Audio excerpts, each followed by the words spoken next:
Poster देखा था मैंने, ज्यादा नहीं, पोस्टर देखा था बॉडी बिल्डर का, ऐसे बढ़िया अच्छी वेल डिफाइंड मसल्स और वो मस्कुलर बॉडी, और जैसे स्टेज पे होते हैं ना, जैसे हम लोग स्टेज पे दिखते हैं उस तरीके की का एक पोस्टर था।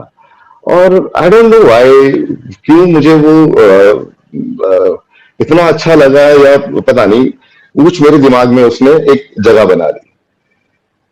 और उस वक्त मुझे नहीं पता था कि ये क्या है, जिसे बॉडी बिल्डर भी कहते हैं, मुझे वो भी नहीं पता था कि इसको बॉडी बिल्डर कहते हैं, या कि ये कोई स्पोर्ट है जिसमें बॉडी बिल्डर। बस मुझे ये था कि मैं बड़ा होऊंगा तो मैं समझ जाऊंगा, आसपास घर के कोई थोड़ा बहुत जिसने बता दिया कि हाँ ऐसे ऐसे करते हैं, तो ऐसे ऐसे कर रहे हैं, डंबल लेके करे जा रहे हैं, सुबह शाम दिन रात करे जा रहे हैं, कुछ नहीं पता क्या करना है। तो जिम भी नहीं गए, ऊपर से कैलोरीज भी ज्यादा खाई, तो इसमें जिम की गलती नहीं है ना यार, या फिर इसमें वे प्रोटीन की गलती नहीं है ना। So welcome back to the KOK's Heart to Heart, everyone. We hope you all must be doing great. Thank you so much for loving and supporting King of Kings Heart to Heart. We wish you a amount of love, health, wealth, wisdom, knowledge, success, and all your dreams come true.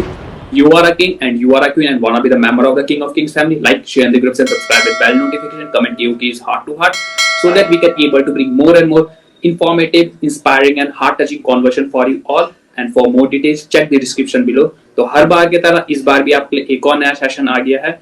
And तो चलिए उसकी शुरुआत करते हैं। दुनिया में सबसे बड़ी खुशी ये जानने में है कि आपकी बॉडी वो सब पा सकती है जो आपके माइंड ने सेट किया है। फिटनेस जिसे आज से नहीं, सतयुग के टाइम से लोग मेंटेन करने को बोल रहे हैं, पर कुछ लोग ऐसे होते हैं जो इसे नेक्स्ट इतने ज्यादा पैशनेट होते हैं, जो इसे नेक्स्ट लेवल पे ले जाते हैं, जिसे हम बॉडी बिल्डिंग के नाम से जानते हैं। तो आज हमारे साथ एक ऐसे ही फिटनेस फ्रीक हैं जिन्होंने अपने डेडिकेशन, डिटर्मिनेशन से नेशनल पेक silver and Mister Asia men's physique and master body building में gold and silver respectively grab कर लिया है। तो आज हम उनसे उनकी लाइफ की सक्सेस स्टोरी जानेंगे एंड कई सारे मिथ्स एंड सीक्रेट्स जानेंगे बॉडी बिल्डिंग के बारे में। तो चलिए बिना समय व्यर्थ करे मिस्टर एशिया गढ़चंदेश जी को हम स्टेज पे बुलाते हैं।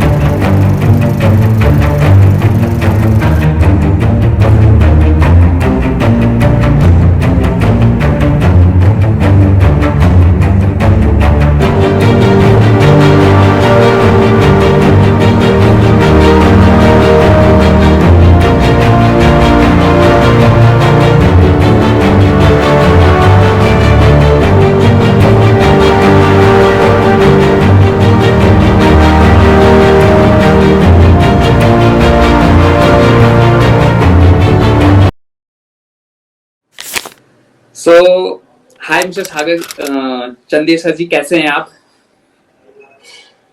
बढ़िया योगेश, मैं बहुत अच्छा हूँ, आप कैसे हो? हम भी बहुत अच्छे हैं and really thank you so much कि आपने अपना समय हमारे लिए निकाला और आज हमारे साथ आज हमारे बीच हैं और हमसे बात करने का आपने मौका दिया हमें। Thank you so much for it.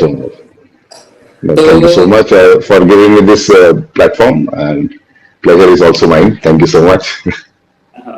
तो चलिए बिना समय व्यर्थ करे हम सीधा आपके लाइफ के बारे में जानना शुरू करते हैं। तो सबसे पहले आप थोड़ा सा अपना इंट्रो दे देंगे, आप थोड़ा सा अपनी अर्ली लाइफ के बारे में बताएंगे? Yogesh, I was born and brought up in Dehradun में ही मैं अपना पैदा हुआ था, यहीं मैंने अपनी स्कूलिंग करी है, सेंट थॉमस कॉलेज से अपनी 12th यहीं से करी थी। उसके बाद मैंने अपनी ग्रेजुएशन करी in commerce, BCom, then I did my MBA from Delhi.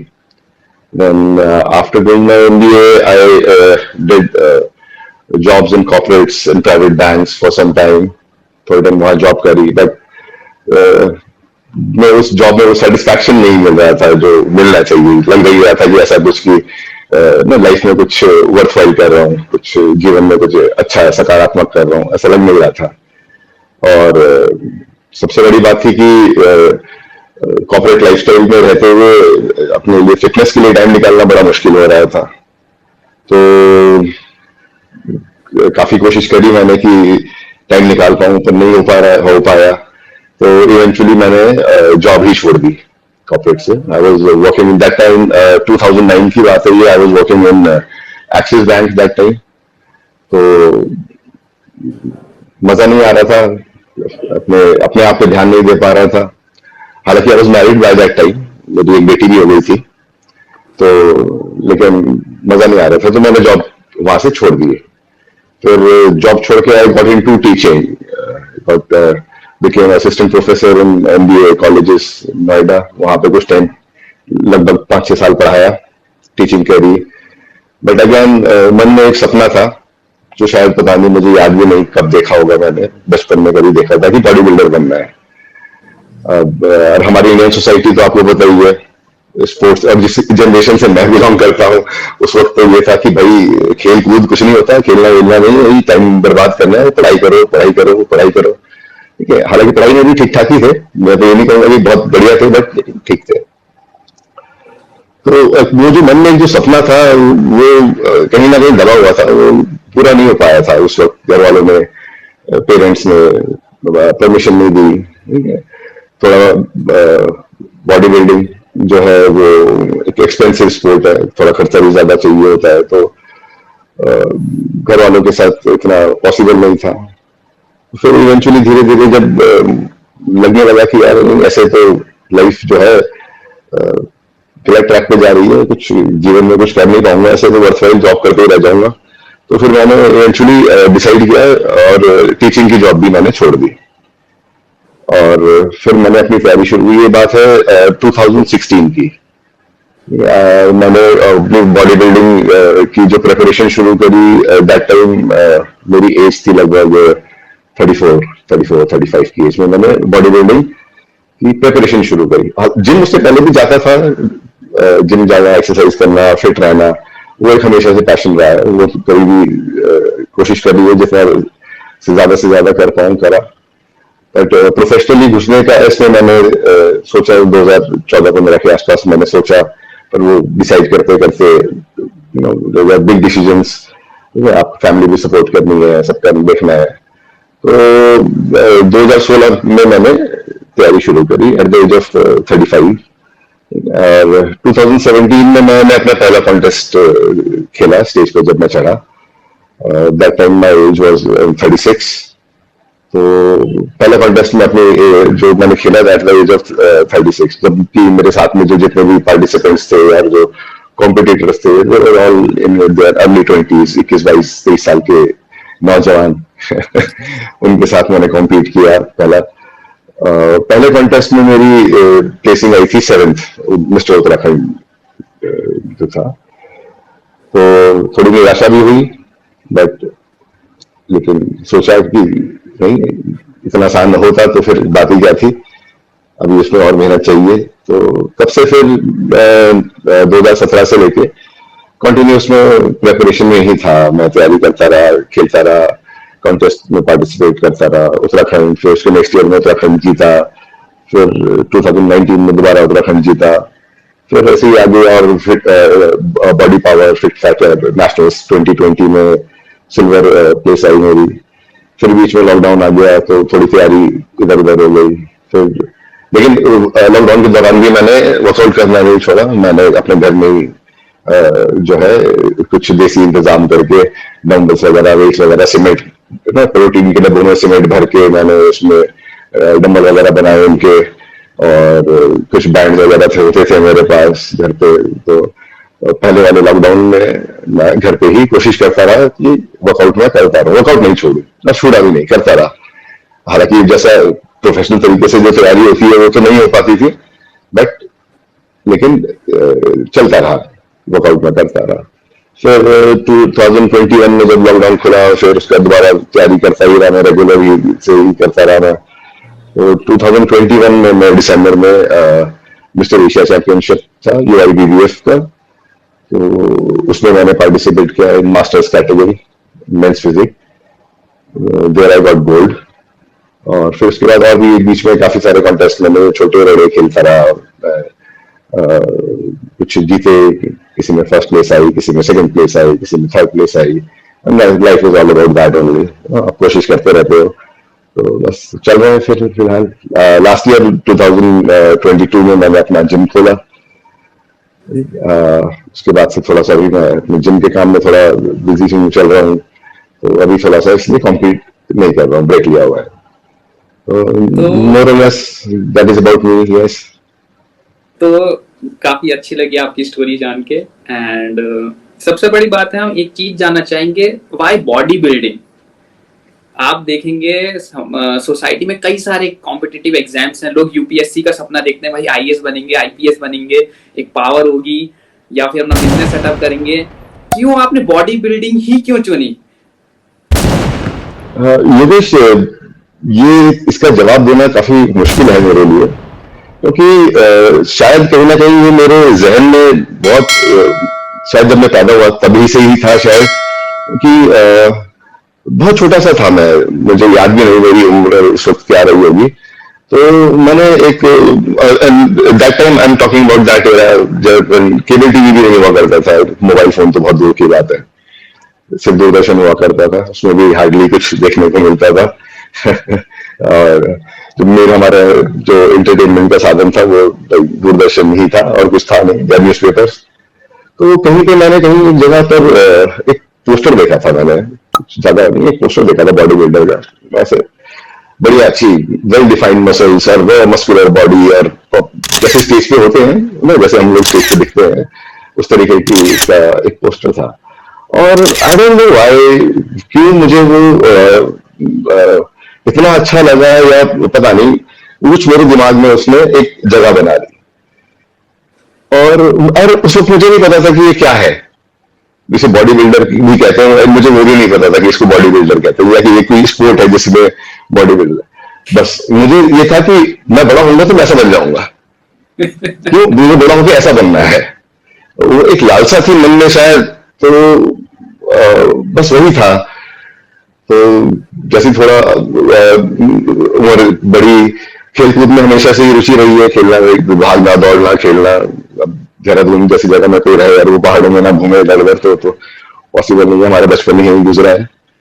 तो मैंने अपना लाइफ में आज के दिन देखता हूँ, बच्चों आते हैं मेरे पास, 16, 17, 18 साल के लड़के आते हैं, लड़के आते हैं, एक पुशअप करने को बोलो या एक पुलअप करने को बोलो तो नहीं हो पाता है।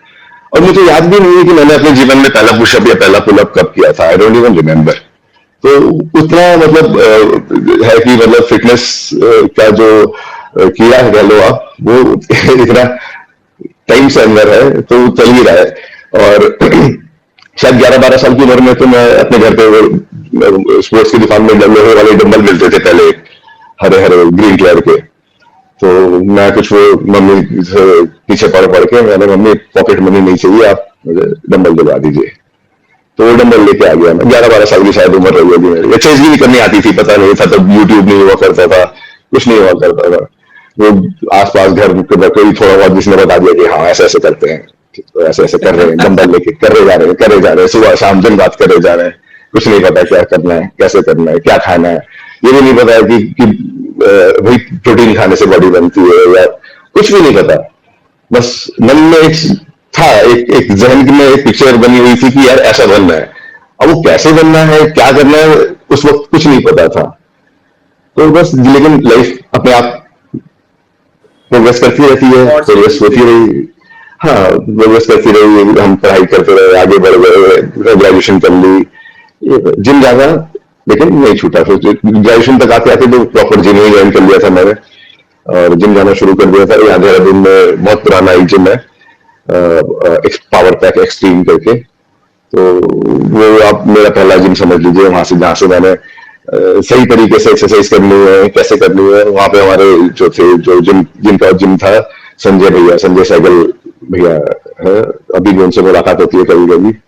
तो कह सकते हैं कि वो मेरे पहले गुरु थे, जिन्होंने मुझे एक्सरसाइज के बारे में, हालांकि बॉडी बिल्डिंग के बारे में तब इतना उनको भी नहीं मालूम था, ठीक है, और इतनी इन जनरल इतनी नॉलेज नहीं हुआ करती थी, बहुत लिमिटेड इंफॉर्मेशन हुआ करती थी, और जो होती भी थी जिनके पास, वो शेयर नहीं करना चाहते थे। इस तरीके की मेंटालिटी रहती है आमतौर पर लोगों की। तो बस ऐसे करते रहे, चलते रहे, जीवन आगे बढ़ता रहा। लेकिन वो मन में एक जो एक इच्छा थी, वो अंदर कहीं दबी रही। इसी दौरान में मैंने एमबीए कर लिया दिल्ली से। एमबीए करने के बाद मेरी जॉब लग गई वहीं दिल्ली में। इन द मीनवाइल शादी भी हो गई, जॉब करने लगे, जॉब में भी अच्छा प्रोग्रेस करने लगे।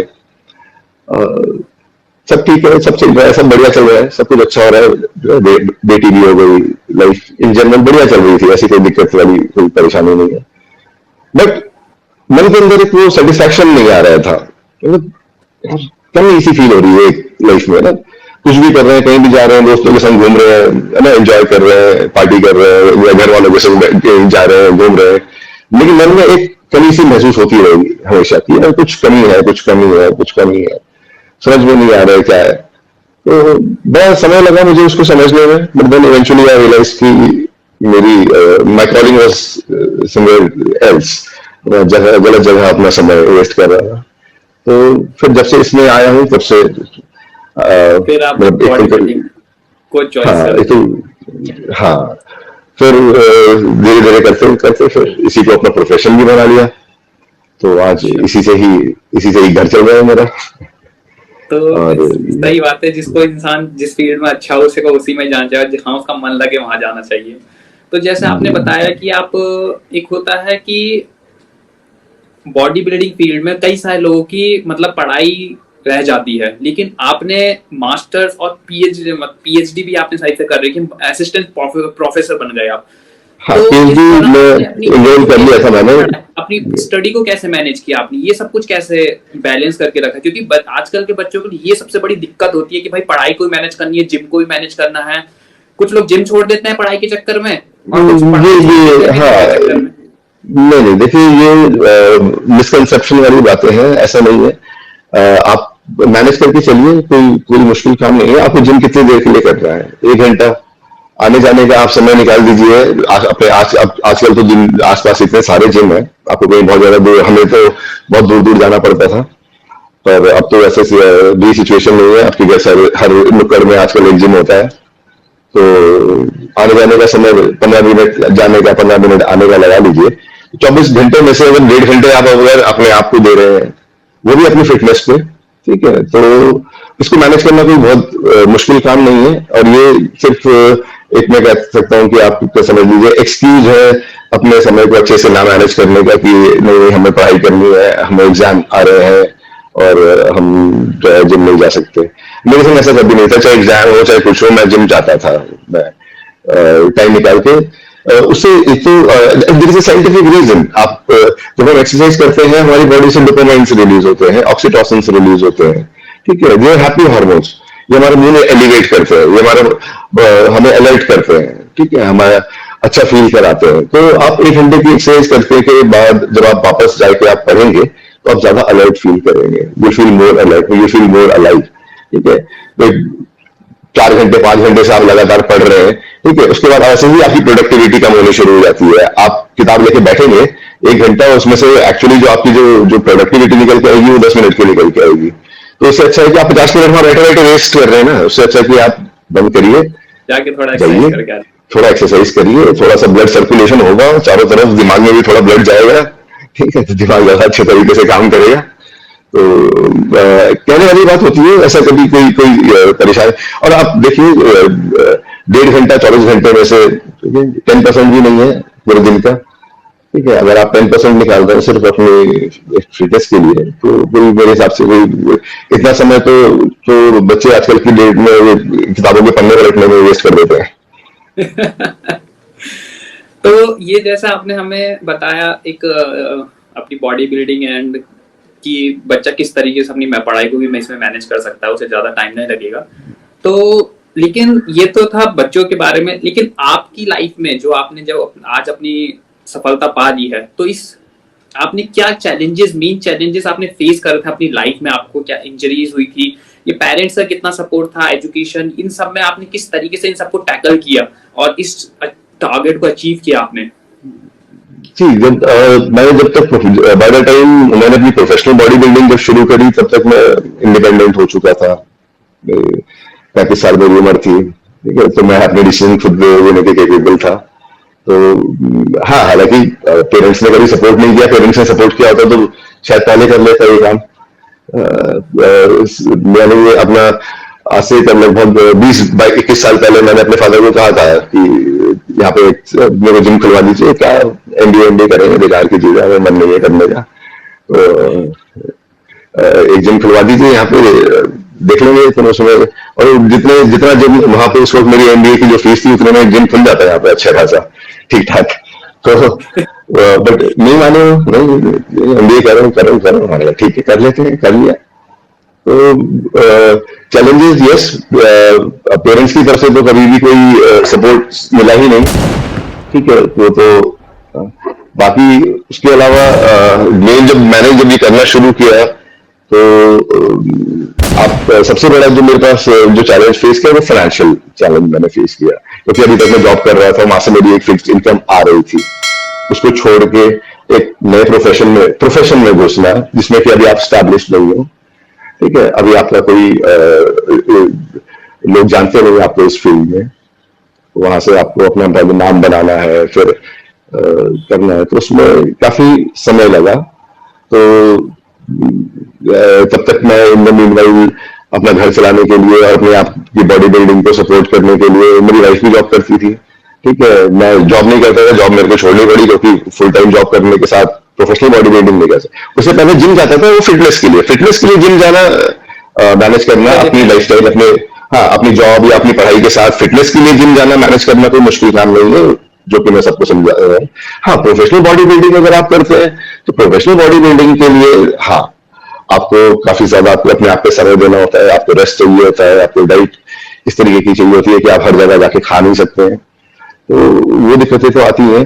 तो खैर हम उसके बारे में अभी बात करेंगे बाद में, पहले फिलहाल मेन जो चैलेंज रहा था जब मैंने प्रोफेशनल बॉडी बिल्डिंग शुरू करी वो तो फाइनेंशियल, क्योंकि बॉडी बिल्डिंग अपने आप में एक महंगा स्पोर्ट है, ठीक है, जिसमें जो हम सबसे पहले तो जो हम डाइट ही खाते हैं, जो अंडे, चिकन, फ्रूट्स, दूध वगैरह, दही, सब अच्छी बहुत हमें हेल्दी और डाइट चाहिए होती है, तो वो अपने आप में खाना ही, डाइट ही अपने आप में काफी महंगी पड़ती है। आप डेली के फ्रूट्स, चिकन, अंडे, ये सब चीजें लेके आनी है, तो सब्जियां, तो ये अपने आप में एक है। उसके बाद फिर सप्लीमेंट्स का खर्चा, फिर देन प्रोफेशनल बॉडी बिल्डिंग में और भी चीजें चाहिए होती है, उनका खर्चा, फिर साथ में मेरी फैमिली भी एक थी, वाइफ है, बेटी सी है, उनको भी सपोर्ट करना। तो इनिशियली फाइनेंशियली काफी सारी दिक्कतें मैंने फेस कर ली, कुछ थोड़ा सा रेंटल इनकम थी, थोड़ा वहां से मैनेज कर लिया, कुछ फिर मैंने जब तक मैं फिटनेस इंडस्ट्री में मेरा इतना नाम नहीं स्टैब्लिश हुआ था तब तक मैं होम ट्यूशंस पढ़ाए, मैं घर घर जाके मैंने होम ट्यूशंस लेता था, अकाउंटिंग और फाइनेंस इकोनॉमिक्स की ट्यूशंस पढ़ाता था बच्चों को, तो ताकि किस तरीके से अपना खर्चा मैनेज करें, करा धीरे धीरे कर रहा। फिर वहां से फिर धीरे धीरे नाम होना शुरू हुआ, फिर मेरे को जो है पर्सनल ट्रेनिंग के क्लाइंट्स मिलने शुरू हुए, फिर मैं कम्पीट करता रहा साथ साथ, कभी इसमें फिर जैसे जैसे मैं आगे बढ़ता रहा, जीता तो फिर बॉडी बिल्डिंग के स्टूडेंट्स भी मिलना शुरू हो गए, फिर धीरे धीरे ऐसे करते करते टाइम लगा पर चीजें फिर होनी शुरू हो गई। तो मेन जो सबसे बड़ा जो चैलेंज था वो तो फाइनेंशियल ही था, उसके बाद हाँ फिर बाकी तो और चैलेंजेस हैं, डाइट मेंटेन करना। फाइनेंशियल, देखिए फाइनेंशियल चैलेंज एक बहुत बड़ा चैलेंज होता है और मोस्टली हर घर में ये मिलता है, खासकर मिडिल क्लास में और लोअर मिडिल में, सही है ना जी। तो एक सबसे बड़ी बात आपने बताया, आपकी शादी भी हो गई थी और उसके बाद आपके बच्चे भी हो गए थे, तो सबसे बड़ी बात है इन सबको कैसे मैनेज किया आपने? क्योंकि देखिए सबसे पहली बात तो अगर आप फाइनेंशियली इतना स्टेबल नहीं थे तो अब मेरे को तो ये समझ नहीं आया बात कि आपके पेरेंट्स ने शादी कैसे करवा दी आपकी? क्या आपकी लव मैरिज थी? क्या था कि आपको इतनी जल्दी आप स्टेबल, मतलब फैमिली की तरफ से आप नहीं, जब शादी करी थी तब स्टेबल हो गया था, तब तो मैं जॉब करता था, अच्छी जॉब करता था, वो तो बॉडी बिल्डिंग करने के लिए जॉब छोड़ी ना, तो इसलिए तब दिक्कत तब आई, वरना उससे पहले तो ठीक है, उससे बढ़िया जॉब बहुत अच्छा चल रहा था, बैंक में जॉब करता था, ठीक है, तो ऐसी कोई दिक्कत नहीं थी तब फाइनेंशियली प्रॉब्लम नहीं थी। फाइनेंशियल प्रॉब्लम तो तब आनी शुरू हुई जब मैंने कम्पीट करने के लिए मेरे को जॉब छोड़नी पड़ी, तो जब जॉब छोड़ी तो फिर एक जो इनकम का जो फ्लो था वो रुक गया, और नया जो है इनकम का फ्लो क्रिएट करने के लिए थोड़ा सा समय लगा मुझे, तो वो जो बीच के जो 2-3 साल थे वो थोड़े टॉरलसम थे। तो उस टाइम फिर आपने मैनेज कैसे किया फिर पैसों को, फिर वहां पे कैसे करा? क्योंकि सबसे बड़ी बात वही बता, हाँ जैसे ट्यूशंस वगैरह पढ़ाए, हाँ होम ट्यूशंस ले लेता था, तो होम ट्यूशंस में ठीक ठाक जो है पैसे मिल जाते थे, ठीक काम चल जाता था। ठीक है, प्लस वाइफ जॉब कर रही थी, थोड़ा उसने वहां भी से सपोर्ट सपोर्ट। किया। हाँ, थोड़ा सा वहां से सपोर्ट मिला, और धीरे धीरे समय काटा, किसी तरीके से समय काटा। कुछ टाइम तक ऐसा भी रहा कि हाँ भाई, जितना कमा रहे हैं उतना ही खर्च कर दे रहे हैं, कोई सेविंग नहीं हो रही है, कुछ नहीं हो रहा है, बस किसी तरीके से खर्चे अपने मैनेज कर रहे हैं। ठीक है, बट ये था कि हाँ, जैसे देहरादून में आप यहाँ है, अपना घर अपना था, तो किराया रेंटल वगैरह की कोई टेंशन नहीं है अपना। ठीक है, कुछ रेंटल, कुछ प्रॉपर्टी भी थी, तो रेंटल वहां से थोड़ा बहुत रेंट भी आ जाता था। तो थोड़ा करते, इधर उधर से करते करते फिर मैनेज होता चला होता गया। था। हाँ, अच्छा, तो ये तो आप, दिक्कतें आई, काफी दिक्कतें आई, पर हो गया मैनेज। तो यही, वैसे तो लाइफ तो यही है कि दिक्कतें और चैलेंजेस तो आते हैं, जैसे कौन बिल्कुल, इंसान में हाँ। डट के फाइट करता है। आपने डट के फाइट करा, तो इसलिए आज मिस्टर एशिया है आप। और जो नहीं कर पाते हैं वो हताश मार के फील्ड ही छोड़ देते हैं। तो ये तो आपने हाँ, हमें बस बताया, ये कोशिश करते रहिए। ये तो आपने हमें बताया इसके बारे में। अब जैसे अब हम सबसे बड़ी बात ये जानना चाहेंगे कि एस्ट्रॉइड्स होते हैं आपके, और ड्रग्स होते हैं, अलग अदर सप्लीमेंट्स होते हैं, इनका क्या रोल है बॉडी बिल्डिंग में? और एक अगर एक प्रॉपर इंसान जब फिटनेस से मेंटेन करना चाहता है, तो वहां पर इनका कितना रोल होता है? देखिए, अगर किसी व्यक्ति को प्रोफेशनल बॉडी बिल्डिंग करनी है आज की डेट में, ठीक है, तो ऑब्वियसली बात है कि आपको स्टेरॉइड्स यूज करने ही पड़ेंगे। वो इसलिए यूज करने पड़ेंगे क्योंकि जब आप, जिनके साथ आप कॉम्पीट करेंगे, जिनके साथ आपको स्टेज पे खड़ा होना है, तो सारे के सारे वो ऑलरेडी जब स्टेरॉइड यूज करके आ रहे हैं, तो आप बिना, आप कितनी भी मेहनत कर लीजिए, आप उनके लेवल पे नहीं पहुंच पाएंगे। तो अगर प्रोफेशनल बॉडी बिल्डिंग करनी है तो स्टेरॉइड्स लेने ही पड़ते हैं। और यस, स्टेरॉइड्स के अपने कुछ कुछ क्या काफी साइड इफेक्ट्स होते हैं। अगर सही तरीके से ना लिया जाए तो इवन लाइफ थ्रेटनिंग भी हो सकते हैं। ठीक है, और ये रिस्क है जो हम बॉडी बिल्डर्स उठाते हैं, जानबूझ के उठाते हैं। बट यस, उसको एक तरीका है, प्रोटोकॉल है सही तरीके से करने का, सही प्रॉपर गाइडेंस में करने का। जब मैंने प्रोफेशनल बॉडी बिल्डिंग करी, तो मेरे अपने कोच हैं मेरे, डॉक्टर कुमार गुनीत, ठीक है, ही इज अ डॉक्टर। तो उनके गाइडेंस में मैंने अपनी प्रोफेशनल बॉडी बिल्डिंग करी, ताकि हम सेफ तरीके से कर पाए। आजकल देखता हूं मैं, लड़के काफी इरेशनल यूज करते हैं स्टीरॉइड्स का, जो कि गलत है, वो नहीं करना चाहिए। और इसके अलावा अगर आप बात करते हैं फिटनेस की, एक कोई एक नॉर्मल इंसान है, आप या मैं खुद भी अगर मैं बात करता हूँ, अगर मुझे फिट रहना है तो उसके लिए मुझे स्टीरॉइड्स की कोई जरूरत नहीं है, और लेना भी नहीं चाहिए। Personally as a coach, as a personal trainer, मैं खुद सबको रिकमेंड करता हूं कि ये इन चीजों से आप दूर रहिए। ये चीजें लेने लायक के लिए नहीं है, अनलेस एंड अनटिल आप प्रोफेशनली इसमें घुसना चाहते हैं। और अगर आप घुसना भी चाहते हैं, प्रोफेशनली करना चाहते हैं बॉडी बिल्डिंग, तो भी मैं, जो मेरे पास यंग लड़के आते हैं, स्टूडेंट्स आते हैं, मैं उनको सबसे पहले उनसे ये सवाल पूछता हूँ कि भाई खर्चा कितना कर सकते हो आप? क्योंकि मिनिमम टू मिनिमम आप लेके चलिए, professional body building entry level पे भी आपको करनी है तो 25,000 रुपए आपका कम से कम आपका खर्च होगा हर महीने। ठीक है, ये सिर्फ आपका खर्चा होगा, ये आपकी फैमिली नहीं, इसमें आपका जो है तेल पेट्रोल और मोबाइल के खर्चे की बात नहीं कर रहा हूँ मैं, आपका जो बॉडी बिल्डिंग में खाना, है उसके खाने पीने का खाना, आपके डाइट, आपका सप्लीमेंट्स, आपके जो बेसिक जो स्टेरॉइड्स जो लगेंगे, मैं उनकी बात कर रहा हूँ। तो मैं तो सबसे पहले ही कहता हूँ, जो भी मेरे पास आता है बॉडी बिल्डिंग की, मुझे सर बॉडी बिल्डिंग करनी है, प्रोफेशनल बॉडी बिल्डिंग करनी है, तो मैं तो सबसे पहले यही कहता हूँ कि क्या आपके पास इनकम का क्या सोर्स है, क्या करते हैं। अब कई बार मेरे पास स्टूडेंट्स आते हैं कि सर मेरे पापा सूबेदार हैं आर्मी में।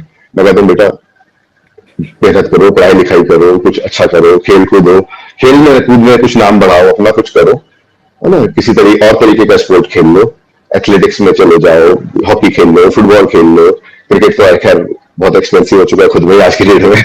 तो कोई भी स्पोर्ट में जाने का मतलब है कर लो आप, लेकिन प्रोफेशनल बॉडी बिल्डिंग आप मत सोचो जब अनलेस एंड अनटिल कि आपके पास रिक्वायर्ड जो इनपुट्स है, रिक्वायर्ड आपके पास रिसोर्सेज जब तक ना हो। ठीक है, और उसके बाद भी फिर एक जो सबसे बड़ा जो फैक्टर है जो आपको डिसाइड करेगा कि आप बॉडी बिल्डर बन सकते हैं, कामयाब बॉडी बिल्डर बन सकते हैं कि नहीं बन सकते हैं, वो आपकी जेनेटिक्स।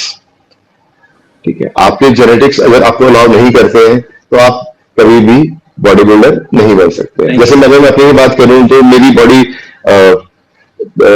एक एस्थेटिक्स लुक की तरफ है ना। एक एक्टोमॉर्फ, जब बॉडी, हमारी बॉडी के डिफरेंट टाइप्स होते हैं, एक्टोमॉर्फ, मेसोमॉर्फ, रेंडोमॉर्फ। एक्टोमॉर्फ जो बिल्कुल पतले दुबले लोग होते हैं उनको एक्टोमॉर्फ बोलते हैं। तो ऐसे लोगों के लिए गेन करना थोड़ा सा मुश्किल होता है। ऐसा नहीं कहूंगा कि इम्पॉसिबल होता है या कर नहीं सकते, कर सकते हैं, अगेन जेनेटिक फैक्टर्स। बट कुछ लोगों के साथ ऐसे लिमिटिंग फैक्टर्स होते हैं कि वो कितना भी स्टीरॉइड ले ले या कितना भी एक्सरसाइज कर ले, वो नहीं कर सकते हैं। ठीक है, ये मैं पर्सनली भी अपने आप भी कहीं भी करके देख चुका हूँ। तो आप एक लिमिट से ज्यादा आप जो है अपने मसल्स को आप ग्रो नहीं करा सकते एक लेवल के। तो आपको ये समझना बहुत जरूरी है कि आपकी जो है जेनेटिक फैक्टर्स आपको कितना अलाउ कर रहे हैं। ठीक है, तो अगर उससे फायदा क्या होगा कि तो आप अननेसेसरी आप फ्रस्ट्रेशन से अपने आप को बचा लेंगे। जब आपको पता है कि आप जिस लेवल पे आप नहीं जा सकते तो आप उसकी की कोशिश भी नहीं करेंगे, तो एक फ्रस्ट्रेशन से आप अपने आप को बचा लेंगे। ये चीजें हैं। बाकी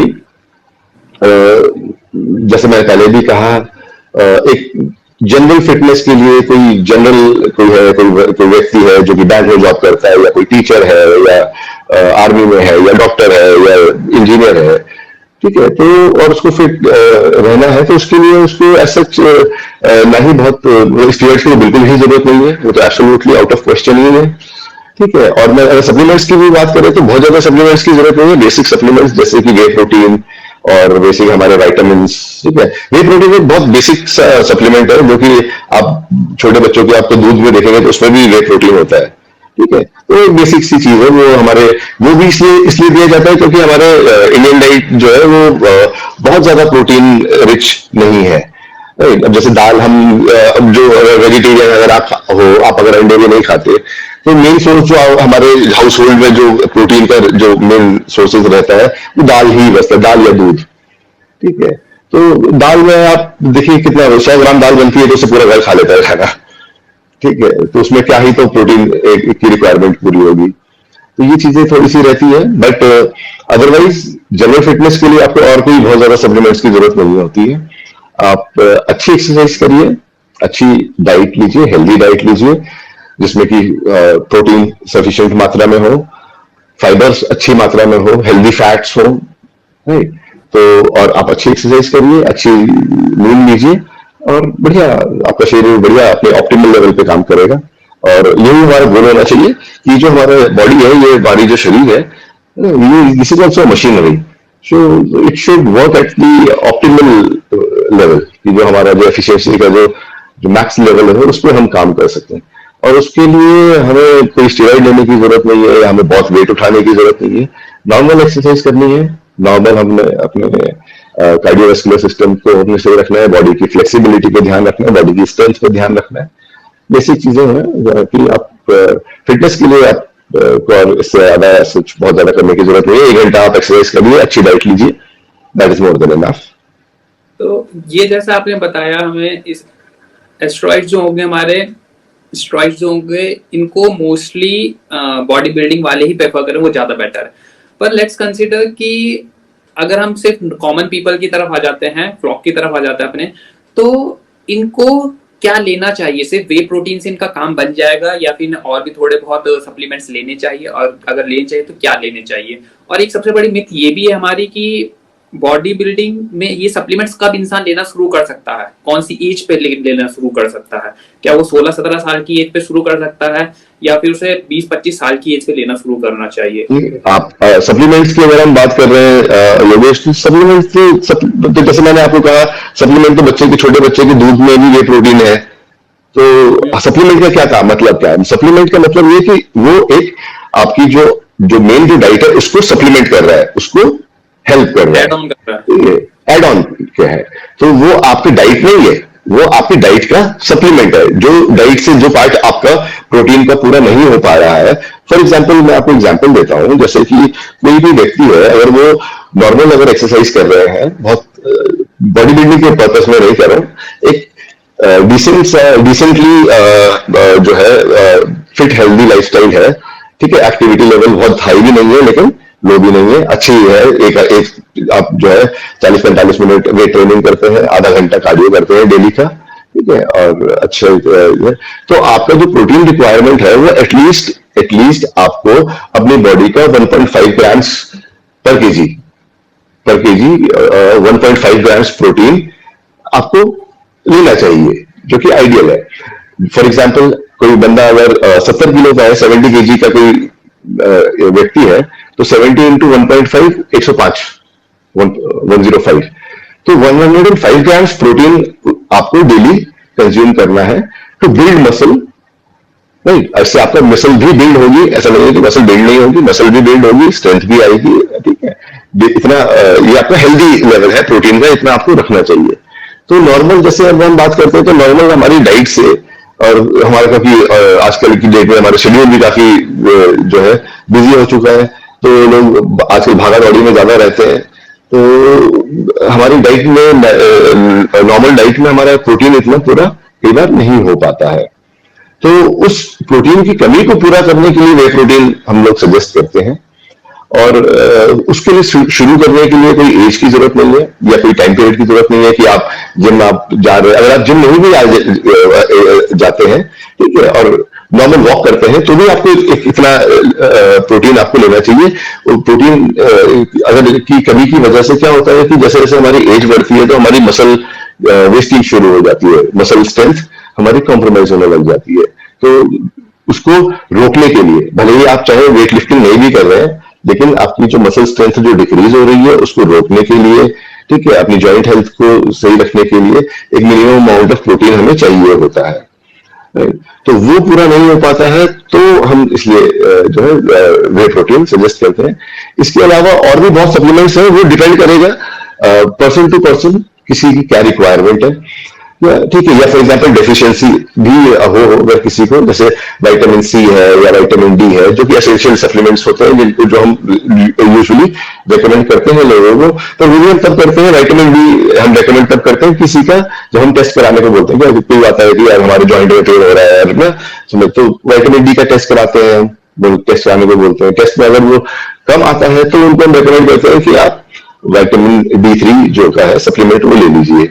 तो इसके वे प्रोटीन के अलावा जो भी कोई सप्लीमेंट दिया जाता है, किसी को भी हम रेकमेंड भी करते हैं, तो वो नीड बेस्ड होता है। वो हम ऐसे नहीं है कि आप ये ले लीजिए, ये ले लीजिए, कुछ भी आप ले लीजिए, इट्स नॉट लाइक दैट, ठीक है। That is dependent on specific person. वो आपकी रिक्वायरमेंट हो सकता है, आपको D3 लेने की रिक्वायरमेंट नहीं हो, तो हम आपको नहीं देंगे D3, नहीं रेकमेंड करेंगे। तो वो that is on need based. और फॉर दैट पर्सनली मैं तो साइंटिफिक एवेल्युएशन पे भी डिपेंड करता हूँ कि पहला बॉडी में टेस्ट कराइए, जिस चीज की डेफिशिएंसी होगी हम वो डालेंगे।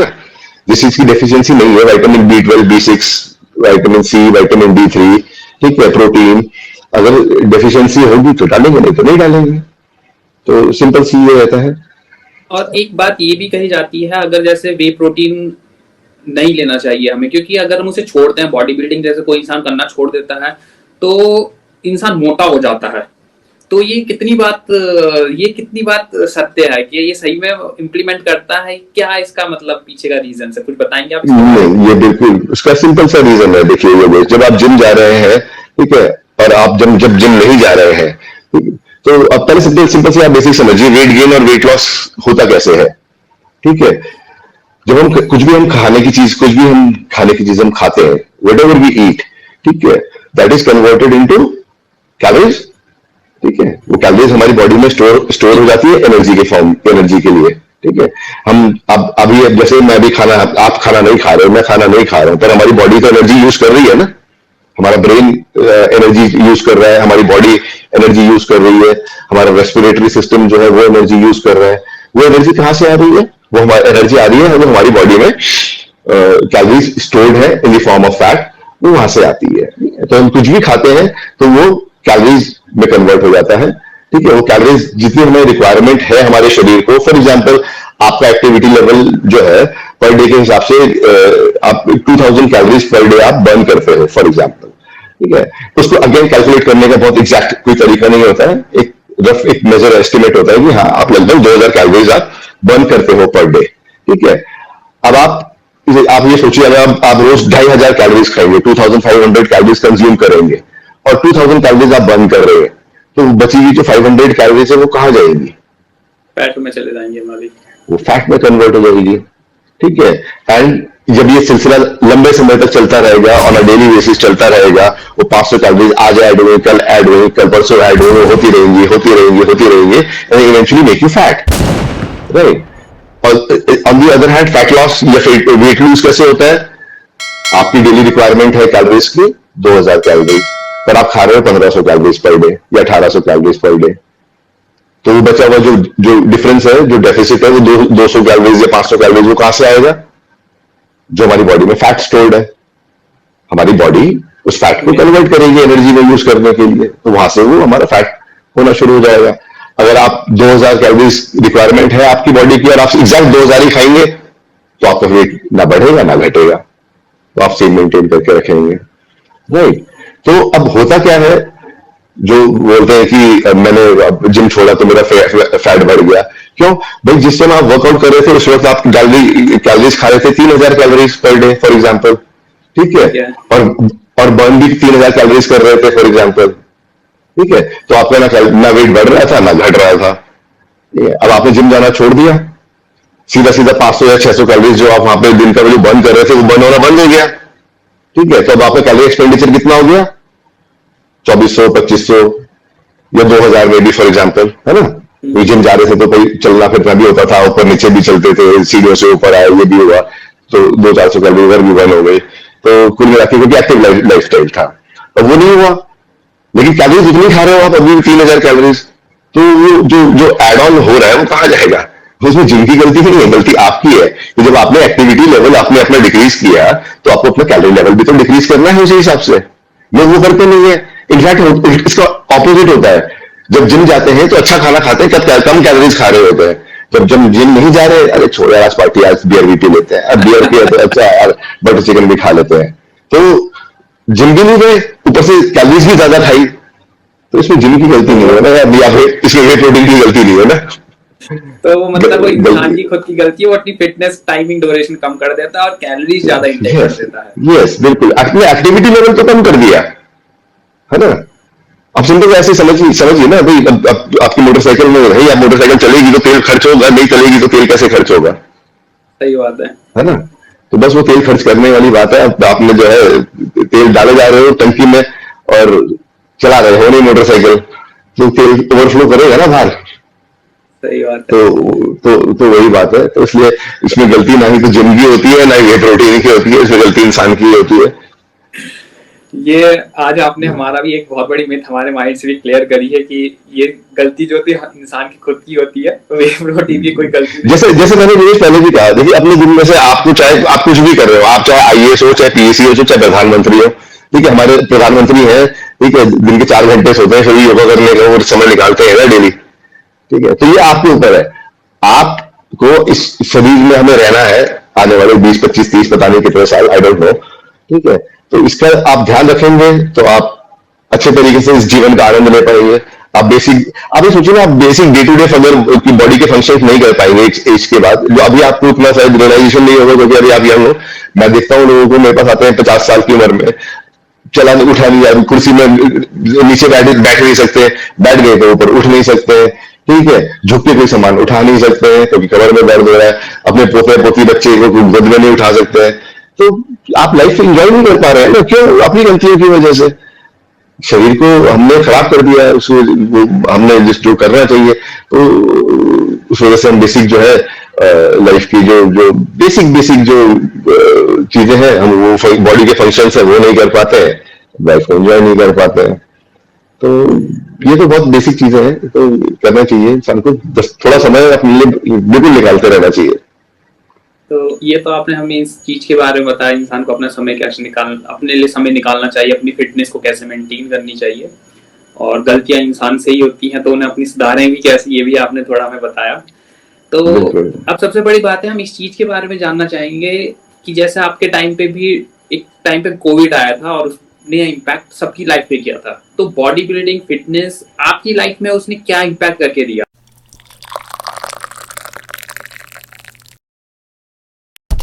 दिक्कतें आई, काफी दिक्कतें आई, फिजिकली क्योंकि फाइनेंशियली भी दिक्कतें आई, फिजिकली भी दिक्कतें आई क्योंकि जिम बंद हो गए, वर्कआउट नहीं कर पाए, जो भी प्रोग्रेस थी, जो भी इतना गेन किया था पिछले 2-3 सालों में, जो मेहनत किया था, उसको नेक्स्ट लेवल पे ले जाना चाहते थे। वो नेक्स्ट लेवल पे ले जाना तो दूर की बात है, उस लेवल पे भी मेंटेन कर पाना मुश्किल हो गया था। बॉडी बिल्डिंग छोड़ने के बाद आपका एक्टिविटी लेवल जो होती डिक्रीज हो गई थी, तो आप तो उस टाइम मोटे हो गए होंगे अच्छे खासे, तो आपने उस चीज को कैसे मैनेज किया? हाँ, तसल्ली हो गई। ठीक है, आप सिर्फ अगर प्रोटीन और फाइबर वाली डाइट ले रहे हो तो वाली फीलिंग नहीं आती है।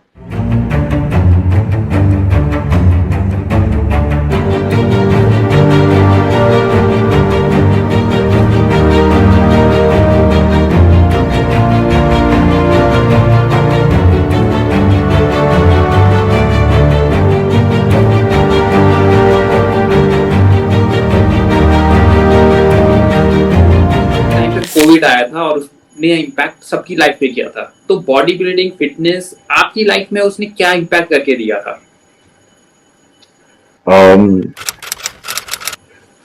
सबसे पहले तो देखो, जिम ही बंद हो गए थे सारे, वर्कआउट ही नहीं कर पा रहे थे। और अगेन, जैसे कि हमारा काम तो फिटनेस ही है, जिम से रिलेटेड सारा काम है हमारा, चाहे वो कोचिंग का हो, चाहे पर्सनल ट्रेनिंग का हो, चाहे सप्लीमेंट से रिलेटेड काम हो, सब वो जिम से ही डिपेंडेंट है। तो जब जिम बंद हुए तो फाइनेंशियली, पहले बार में तो प्रिपेयर्ड ही नहीं थे। फर्स्ट टाइम जब लॉकडाउन लगा था तो प्रिपेयर्ड ही नहीं थे, तो फाइनेंशियली अगेन बड़ी दिक्कतें हुई। बट बात कुल मिला के ये रहती है कि it's just a matter of just passing the time, passing the storm. आप थोड़ा सा आप धैर्य बनाए रखें, समय की बात होती है, समय निकल जाता है। ठीक है, आंधी आती है, तूफान आता है, उसका सूरज दोबारा उगता है। तो बस यही जीवन है, चलता रहता है।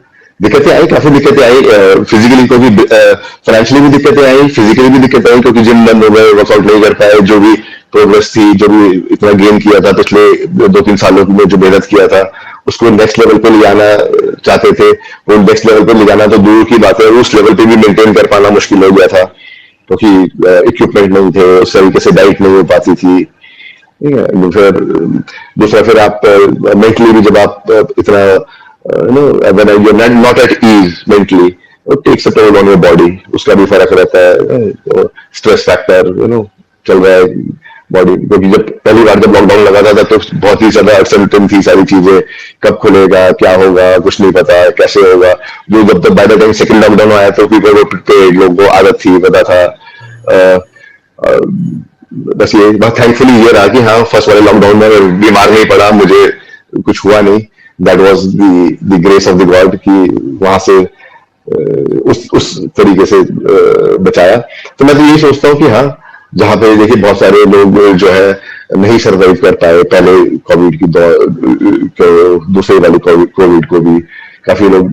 तो कुल मिला के दिक्कतें तो बहुत रही, परेशानियां तो बहुत रही, लेकिन ऊपर वाले का शुक्रिया मैं मानता हूँ कि जो है उस समय को हम किसी तरीके जैसे भी करा कि हम काट पाए, और आज की डेट में हम सुरक्षित हैं। यही बहुत बड़ी अपने आप में एक चीज है।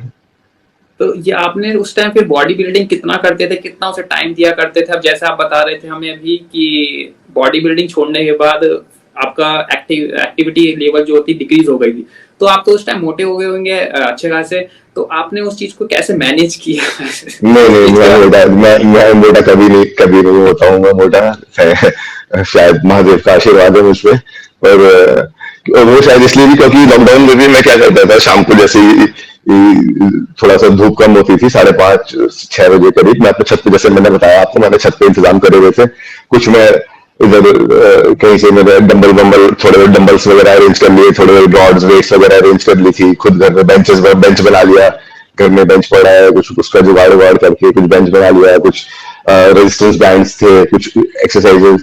मेरे इंस्टाग्राम पे है काफी सारे ऐसे, कुछ आप लॉकडाउन के टाइम पे देखेंगे तो मैंने इनोवेटिव तरीके से एक्सरसाइजेस कैसे करनी है वो भी मेंशन दिखाई हुई है उसमें। तो मैं छत पे अपने लगभग 2 से ढाई घंटे का सेशन में डेली तब भी वर्कआउट का करता था। वेट ज्यादा नहीं थे तो मैं क्या करता था कि मैं जब हम जिम में होते हैं, हम 3 सेट करते हैं किसी पर्टिकुलर एक्सरसाइज के, 4 सेट करते हैं, क्योंकि फिर दूसरी एक्सरसाइज करते हैं। अब वहां पे मेरे पास ऑप्शन कम होते थे तो मैं एक ही एक्सरसाइज के 10-15 सेट कर लेता था। तो कोई बात नहीं, ठीक है, मतलब ये कि यार कैलोरीज तो बर्न हो रही है, मसल तो वर्क हो रही है, स्पेसिफिक मसल को टारगेट नहीं कर पा रहे, कोई बात नहीं, लेकिन ओवरऑल अब चेस्ट कर रहे हैं, ठीक है, अब इंक्लाइन पे नहीं कर पा रहे हैं कोई बात नहीं, लेकिन फ्लैट पे तो कर रहे हैं ना, तुम्हारे चेस्ट की मसल तो हो रही है ना। अब लेग्स का वर्कआउट करना है, बहुत सारी इलेबोरेट मशीनें नहीं है मेरे पास, लेकिन मैं बेसिक स्क्वाट्स तो कर ही सकता हूँ, लंजेस तो कर ही सकता हूँ। तो छत पे लंजेस करते रहे, तो हजार हजार लंजेस करें, 2-2 हजार स्क्वाट्स मारे हैं, तो करते रहते थे बस ये। तो तो मसल कुल ग्रो नहीं करता ही। मिला थोड़ा बहुत एक्सरसाइज आप करते रहते थे, ऐसे नहीं कि बस लेजी हो गए थे, अरे यार लॉकडाउन पड़ा है तो छुट्टी कर नहीं नहीं नहीं, थोड़ा बहुत नहीं, जो दिन का शाम को जैसे ही सूर्य थोड़ा सा अस्त होता था, मैं छत पे चला जाता था और 8:30-9 बजे तक मैं अंधेरे में अपना वहीं पे थोड़ा लाइट वाइट जला लिया, लैंप वैम्प रख लिए वो जो इमरजेंसी है, और मच्छर ना काटे इसलिए अपना मॉस्किटो कॉइल वहां पे जला लेता था, और वही स्पीकर लगा के म्यूजिक चलता रहता था। मेरी बेटी वाइफ वगैरह भी वो अपना छत पे खेलते रहते थे, और मैं अपना 2-2.5 घंटे अपना वर्कआउट करता रहता था। फिर धीरे धीरे देखा देखी क्या वो छत पे करता था, क्योंकि शाम का वक्त होता था तो पड़ोसी भी छत पे आ जाते थे। तो धीरे धीरे उन्होंने भी मुझे ज्वाइन करना शुरू कर दिया, फिर वो भी आ जाते थे एक्सरसाइज करने, भैया हमें भी कराओ, अरे हम भी करेंगे। तो फिर ऐसे मैंने अपने पड़ोसियों को, मेरे भतीजे भतीजे बड़े भाई वगैरह, फिर धीरे धीरे वो भी आना शुरू हो गए। तो फिर हम लोग क्या है, 5-6 लोगों का, अगर 6 लोगों का ग्रुप बन गया था। तो हम लोग वहाँ छत पे अपना म्यूजिक वगैरह बजाते और अपना एक्सरसाइज करते रहते थे, बढ़िया एक माहौल बना रहता था, थोड़ा सा मेंटली भी प्रेशर रिलीज करने में अच्छा लगता था। तो वर्कआउट तो ऐसा है कि जीवन में मेरा जब जितने टाइम मैंने बैंक में जॉब करी थी 3-4 साल, बस तभी मैं वर्कआउट को ढंग से नहीं कर पाया, वरना वर्कआउट तो कभी मैंने छोड़ा ही नहीं। चाहे मैं एमबीए करते हुए की बात करूं, या मैं मेरा एग्जाम होता था, मैं तभी एग्जाम में भी मैं जब सब पढ़ रहे होते थे मैं जिम चला जाता था। मैंने कहा यार इम्पोर्टेंट टॉपिक क्या है मैं देख लूंगा, तो बस उतना कर लेते थे करके हो जाता था काम, कर लिया। तो बट वर्कआउट कभी नहीं छोड़ा, वर्कआउट चाहे फर्स्ट लॉकडाउन हो चाहे सेकंड लॉकडाउन हो, वर्कआउट कभी नहीं छोड़ा, वर्कआउट हमेशा चलता रहा है। आज की डेट में भी मैं प्रोफेशनली कॉम्पीट नहीं कर रहा हूँ अभी, अभी भी और वर्कआउट करते रहते हैं। हाँ, काम की मैं काफी व्यस्त भी हो गया हूँ, लेकिन कोशिश करता हूँ कि 1.5 घंटे से अभी भी 1.5 घंटा मैं सोचता हूँ, लेकिन वो करते कराते 2.25 घंटे का वर्कआउट मेरा आज भी हो जाता है। अच्छा, तो इतना इतना तो है, वो शरीर को ही आदत पड़ रखी है, वो शरीर नहीं मानता इससे कम है। तो ये तो आपने हमें अपने थोड़ा लाइफस्टाइल के बारे में बताया। एक आपके साथ हम गेमिंग सेशन करना चाहेंगे रैपिड फायर नाम से। तो इसमें आपको एक लाइन में एक वर्ड में आंसर देना है, ज्यादा डिटेल नहीं करना इसको। तो मैं आपसे क्वेश्चन पूछना शुरू करता हूँ। तो सबसे पहले आप अपना सक्सेस का क्रेडिट किसको देंगे? खुद को। Your biggest support? My daughter. Biggest fear? I don't fear anything. Bad habit आपकी? प्रोक्रेस्टिनेट करता हूँ कभी कभी। Biggest regret of life? Not doing body building at the young age. Most fun childhood memory? Most fun childhood memory बहुत सारी है, इसको specific तो करना थोड़ा मुश्किल है, बट यहाँ घूमना फिरना जो है, दोस्तों के साथ पूरा दिन एंजॉय करना, खेलना, वही फिर रहा है फन। उसके बाद से तो लाइफ सीरियस ही हो गई है। फेवरेट एक्सरसाइज आपकी?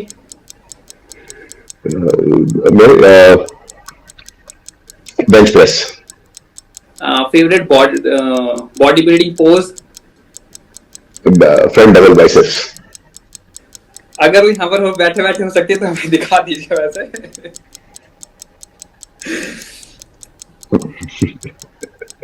एक बॉडी पार्ट जिसपे सबसे ज्यादा आप पसंद करते हैं एक्सरसाइज करना? बैक। 3 सप्लीमेंट्स जो आप सबसे ज्यादा यूज करते ही हैं? वे protein, vitamin D3, vitamin C, zinc. आपका मोटिवेशन कोट और जो आपको काम करने में मदद करता है, और your inspiration? Never give up, keep working, keep grinding and things will get better. Your favourite cheat meal? Mutton burger with cheese, lot of cheese. misconception about bodybuilding. Misconception about body building कि लोगों को ये लगता है कि वो steroid लेके कोई भी बॉडी बिल्डर बन सकता है. What do you think bodybuilding is in? Bodybuilding क्या है, इस चीज को बारे में बताइए एक वर्ड में, एक लाइन में. आपके लिए बॉडीबिल्डिंग क्या है? Lifestyle. Favorite thing about yourself? Favorite thing about myself, my never give up attitude. तो बहुत अच्छा लगा आपके साथ आपके इन आंसर्स को जान के. तो अब सबसे बड़ी बात है, एक जो आपने कंपटीशन जीता है उसके बारे में हम सबसे ज्यादा जानना चाहेंगे. नेशनल लेवल पे एंड मिस्टर एशिया लेवल पे आपने कंपटीशन जीता है. तो अब इस क्वेश्चन को जानना चाहेंगे कि आपने मिस्टर एशिया का डिसीजन कब लिया, कैसे लिया, नेशनल खेलने के डिसीजन कैसे लिए, और बाकी जो आपके IFBB होते हैं और IBBF कॉम्पिटिशन्स होते हैं, अदर कॉम्पिटिशन्स होते हैं, इनको थोड़ा एक्सप्लेन कीजिए आप. योगेश, ऐसा कोई मैंने प्लान कर नहीं किया था कि मैं अब इस साल मैं नेशनल खेलूंगा या मैं इस साल एशिया खेलूंगा.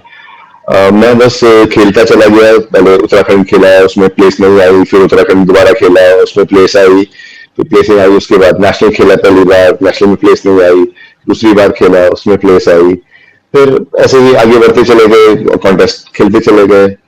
तो ऐसा ये तो नहीं सोचा था कि ये पर्टिकुलर कंपटीशन खेलना है या ये नहीं खेलना है, क्योंकि एक तो मैंने बहुत लेट स्टार्ट किया था कॉम्पीट करना. जब मैं फर्स्ट टाइम जब मैं स्टेज पे चढ़ा तो मेरी उम्र लगभग 36 साल थी. जैसे मैंने आपको बताया कि मतलब ऑन एन एवरेज जो मेरे से जो कॉम्पिटिटर्स थे मेरे मेंस फिजिक में, कभी मैंने कॉम्पीट करता था.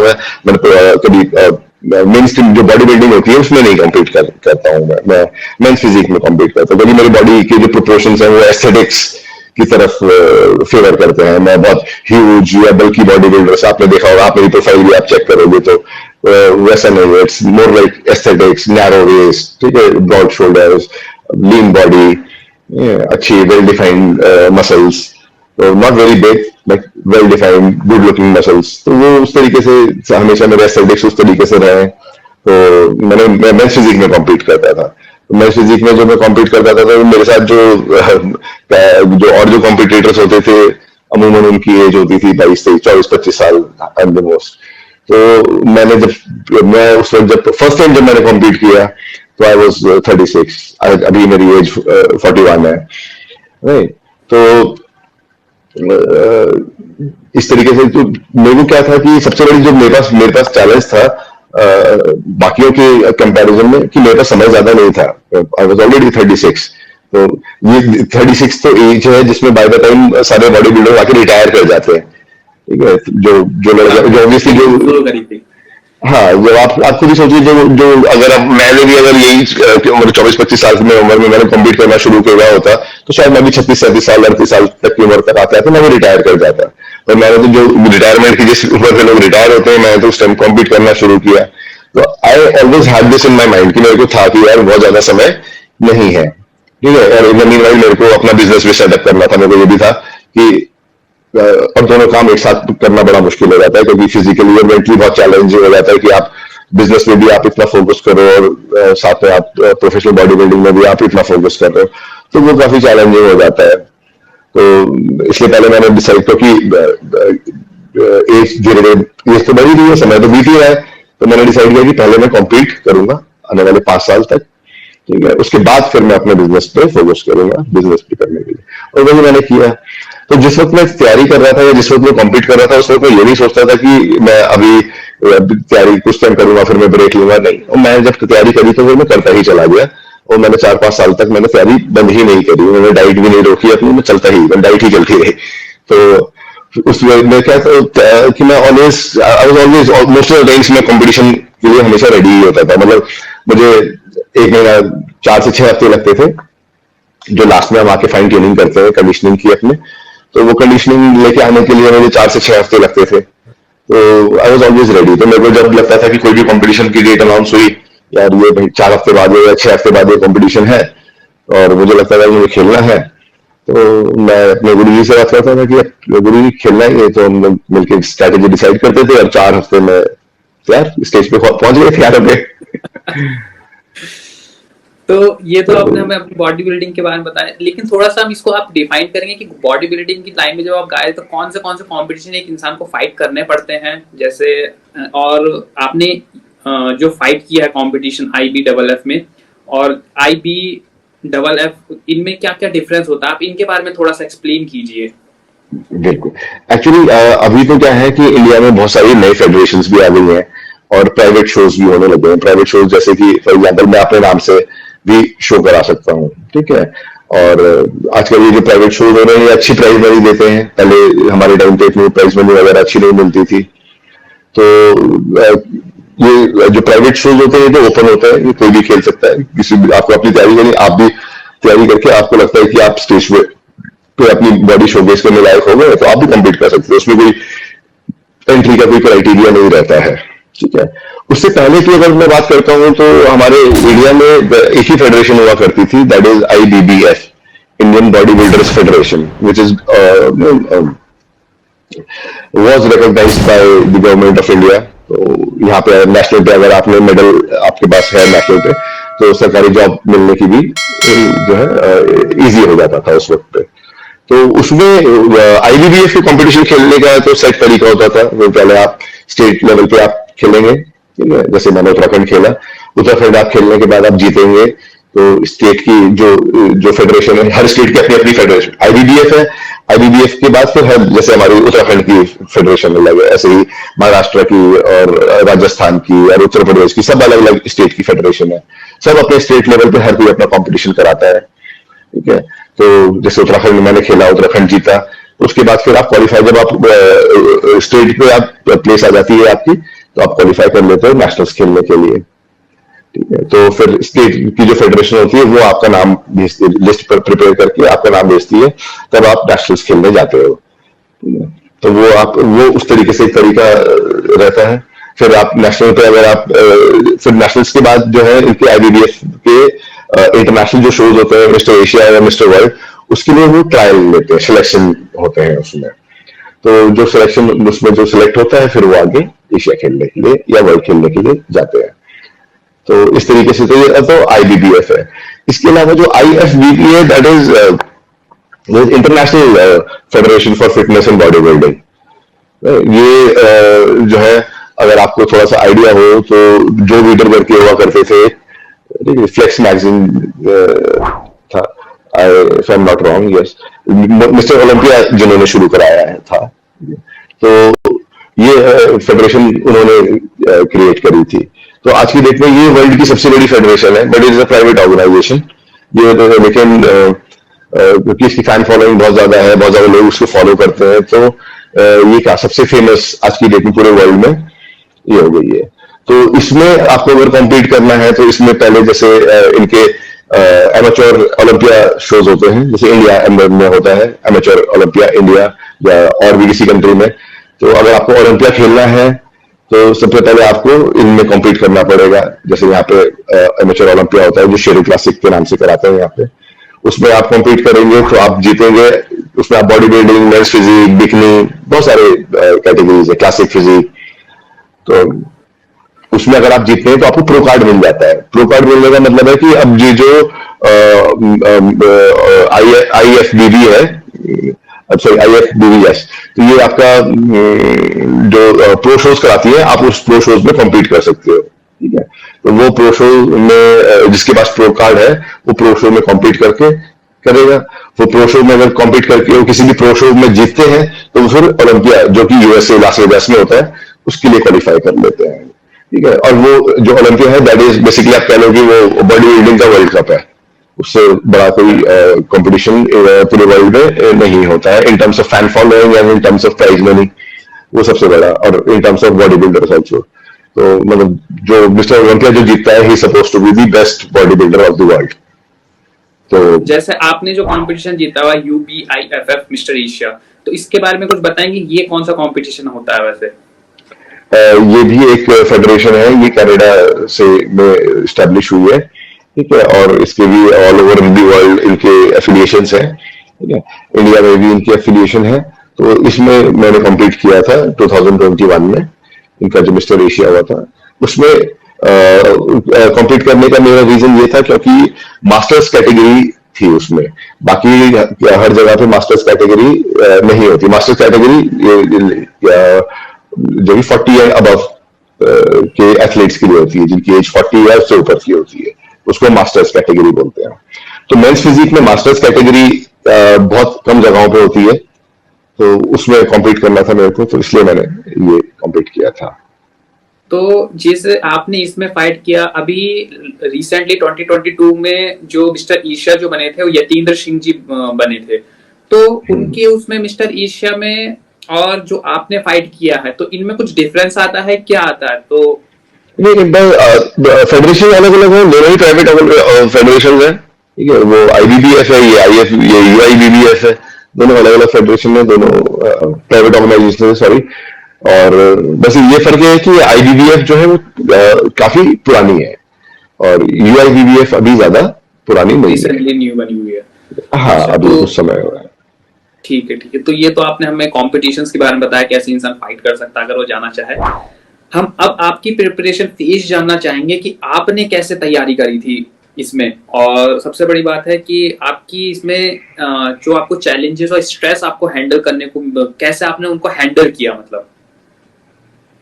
जी, सबसे बड़ा चैलेंज तो ये रहता है कि आप जब आप खुद का 2-2.5 घंटे आप वर्कआउट करते हैं, वो भी मतलब इतना एक्सट्रीम लेवल पे आप वर्कआउट करते हैं, तो बॉडी को काफी रिकवरी के लिए काफी समय चाहिए होता है, काफी रेस्ट चाहिए होता है। और वो थोड़ा रेस्ट मिल नहीं पाता, कभी काम भी करना है, पैसे भी कमाने हैं, घर परिवार की जिम्मेदारी भी है।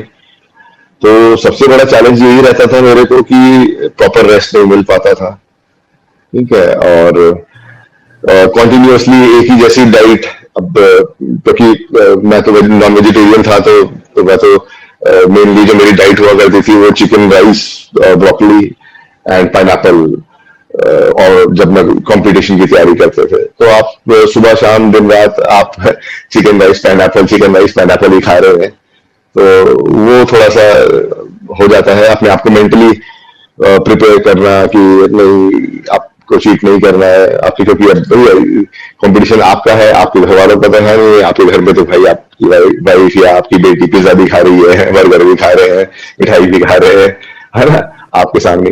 एक बार की बात है सर, ये 2018 की बात है, मुझे नेशनल्स खेलने जा रहा था पुणे में। अप्रैल की बात है, शायद मार्च अप्रैल की बात है।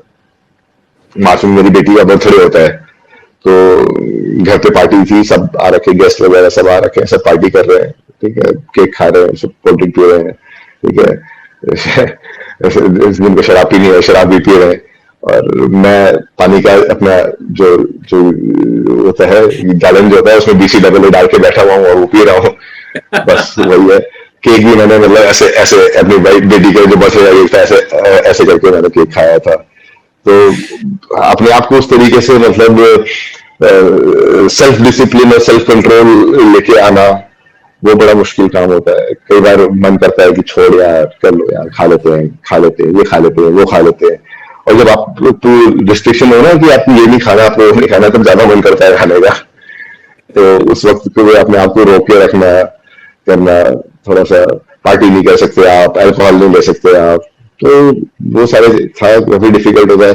और लंबे समय के 1 आध महीना है तो कोई लंबी समय की बात कोई बात नहीं होती है, क्योंकि अब मैं जैसे मैंने पहले बताया मेरे पास ज्यादा समय नहीं था। मेरे को तो बैक टू बैक कॉन्टेस्ट में खेलता था।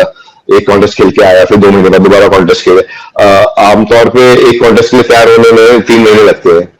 जब आप, अगर मैं आज सोचूं कि आज मुझे अब कॉन्टेस्ट खेलना है, तो मैं आज से मुझे 3 महीने करीब लगेंगे कॉन्टेस्ट के लिए तैयार होने में, रेडी होने में। वो भी जब मैं रेगुलर वर्कआउट कर रहा हूँ, रेगुलर तैयारी में हूं मैं।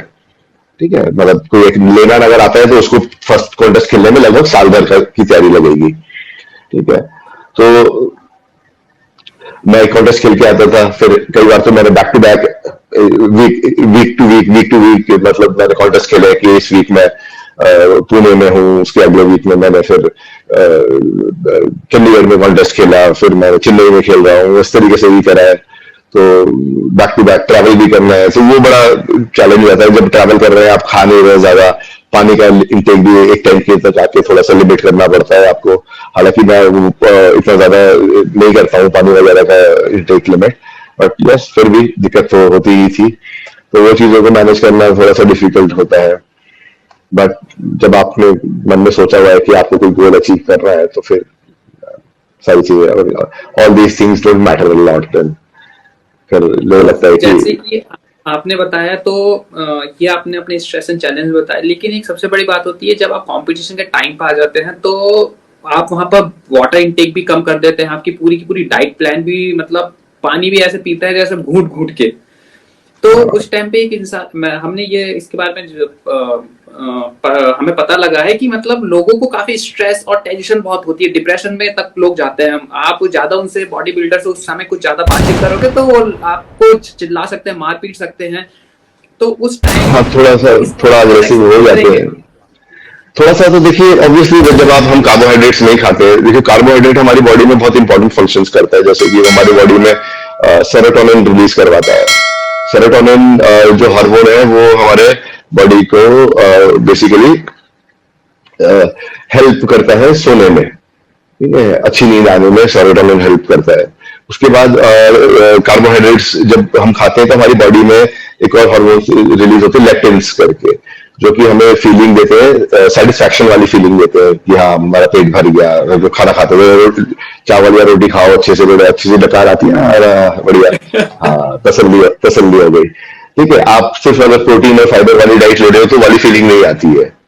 तो उसमें ढंग से नींद नहीं आ रही है, ढंग से आप कार्बोहाइड्रेट्स नहीं खा रहे, तो इट मेक्स यू इरिटेबल, थोड़ा सा चिड़चिड़ा आपको बना देता है। बट देन मेरे हिसाब से मेरा मानना यही होता है कि यार ये चीजें क्या होती है, ये आपका जो आप इंसान का इनहेरेंट नेचर है उसी चीज को और जो है परफॉर्म बनाती है, उसी चीज को और बाहर निकाल के लेके आती है। तो कहने का मतलब ये कि don't mind my language, but if you're an asshole, you'll become a bigger asshole. ठीक है, on steroids or and on things like that. But if you are otherwise a normal person, if you are otherwise a happy and go lucky person, आप खुश रहते हो, अच्छा आपका भी nature है, तो आप वैसे ही रहोगे। थोड़ा सा इरिटेट होकर रहोगे बट हो जाएगा। तो बेसिकली वो नेचर टू नेचर भी डिपेंड करता है। हाँ मेरे को भी दिक्कत होती है, ऐसा नहीं है नहीं हुई। स्पेशली सबसे ज्यादा दिक्कत उनको होती है जो आपके ज्यादा करीब होते हैं। तो क्योंकि अब जैसे मेरा बिहेवियर है इन जनरल पब्लिक के लिए बहुत बढ़िया रहता है, but those who are close to me उनको थोड़ा सा लगता है कि यार थोड़ा इससे अभी जरा बच के रहना चाहिए, या एंड दे आल्सो अंडरस्टैंड कि इसको जरूरत भी है अभी हमारी, वो भी है। तो उन लोगों के लिए तो यस थोड़ा सा डिफिकल्ट हो जाता है, तो मानता हूँ। बट तो आप चीज को घर में कैसे मैनेज करते हैं अपने, क्योंकि छोटे बच्चे होते हैं, आप तो अब पेरेंट बन चुके हैं, तो आपकी एक डॉटर भी है, तो आप तो उस पर भी डांट देते हैं क्योंकि बच्चे हल्ला बहुत करते हैं, चिल्चिलाहट बहुत। तो नहीं, मेरी डॉटर तो बड़ी हो गई है, 15 साल की हो गई है, तो काफी जब कॉम्पीट करना शुरू भी किया है तब वो 11 साल की थी, 10-11 साल की, तो इतना प्रॉब्लम नहीं हुई उस तरीके से। तो फिर मैं, पर यस ऑब्वियसली परेशान तो इरिटेटेड तो होते ही है आप। कई बार आपका मन नहीं कर रहा है, आपका सोने का मन कर रहा है, और घर वाले कह रहे हैं कि हमें घुमा के लेके आओ कहीं जाओ। हालांकि कोई बहुत अनरीजनेबल बात नहीं कर रहे हो, आपसे कुछ ऐसा कुछ नहीं मांग रहे हो, आप कर नहीं सकते हो, बट आपसे नहीं हो रहा है उस वक्त, आपको पॉसिबल नहीं है आपके लिए। तो वो थोड़ा सी दिक्कत तो रहती है, बट हो गया मैनेज। कुछ एडजस्टमेंट्स मैंने करे, कुछ एडजस्टमेंट्स मेरी फैमिली ने करे, और धीरे धीरे करके हो गया। जैसे मैंने कहा कि जो आपका जो इनहेरेंट नेचर होता है ये उस चीज को ज्यादा, अगर आप कोई नॉर्मली आप गुस्सा इंसान है, आपको नॉर्मली ही गुस्सा ज्यादा आता है, ठीक है, तो ये और उसको बढ़ाएगा। नॉर्मली अगर आप शांत इंसान है, आपको यूजुअली गुस्सा नहीं आता है, तो आएगा पर शायद उस लेवल पे ना आए। तो ये तो आपके, और दूसरी चीज है कि मैं हमेशा से कॉन्शियसली मैं अवेयर भी रहता था इस बात का। जैसे ऐसा नहीं हुआ कि कभी मुझे एग्रेशन का नहीं हुआ, या मैंने कभी फील नहीं किया गुस्सा, या रेज नहीं हुआ मेरे को, ऐसा होता था। But at the back of my mind मैं हमेशा से फिर अपने आप को ये रियलाइज करवाता था कि नहीं Sagar, this is not you, ये इस वजह से हो रहा है, and you need to take control of yourself right now. ये चीजें आपको नहीं कंट्रोल करेंगी, आप इन चीजों को कंट्रोल करोगे, ये समझना बहुत जरूरी होता है। और यही मैं समझता था और मैं ये तो नहीं कहूंगा कि मैं बिल्कुल ही कभी ऐसा मेरे से नहीं हुआ कि मैंने कभी गुस्सा ही नहीं किया हो किसी पे, या हुआ है, हो जाता है, बट देन वो मैनेजेबल होता है, कर जाती है, चीजें हो जाती है। तो ये तो आपके हमें कंपटीशन के बारे में जानने को मिला। अब हम आपसे एक चीज जानना चाहेंगे, सबसे बड़ी बात यह है कि आपकी डाइट प्लान, जब आप कंपटीशन फाइट करते हैं तब आपकी डाइट प्लान क्या होती है, और जब आप कंपटीशन फाइट नहीं करते तब आपकी डाइट प्लान क्या होती है? कॉम्पीट नहीं भी कर रहे होते तब भी हम अपनी डाइट में मेजरली जो सोर्सेज रहते हैं हमारी कैलोरी के, वो प्रोटीन, फाइबर्स और कार्बोहाइड्रेट्स ही। कार्बोहाइड्रेट्स में भी हम कोशिश करते हैं कि clean carbohydrates like rice and oats और ब्राउन राइस या किनवा, इन चीजों को लें, ठीक है। बट जैसे जैसे कंपटीशन करीब आता है, जैसे जैसे कंपटीशन पास आता है, हमें कार्बोहाइड्रेट्स अपनी डाइट में से लिमिट करने होते हैं, ताकि सो दैट हमारे मसल्स जो है वो शार्प हो जाए। मसल्स के नीचे, मसल्स और स्किन के बीच में जो थोड़ा सा जो फैट की लेयर होती है वो भी as much as possible deplete हो जाए, स्किन जितना पतली हो जाए।